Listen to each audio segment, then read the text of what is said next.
انا اسمي مفتاح، ابو مفتاح.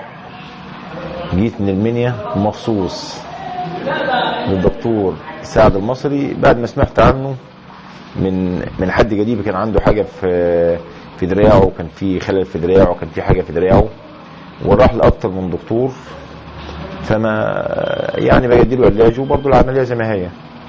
جه الدكتور سعد فالحمد لله يعني ربنا اكرمه وعلاجه بقى كويس ودراعه بقى زي الفل ومفيش اي مشاكل.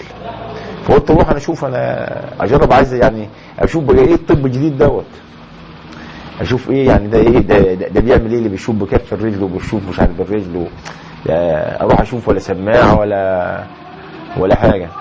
ففعلا يعني انا جيت عنده، يعني الحاجات اللي قال لي عليها صح. يعني قال لي في جيوب انفيه، فعلا في جيوب انفيه، مش عارف في املاح، فعلا في املاح، في حاجه في المعده، عسر هضم في المعده، فعلا في عسر هضم،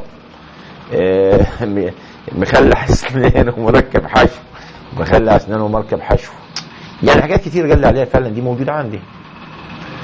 فانا بشكر عموما يعني ان انا حسيت بعد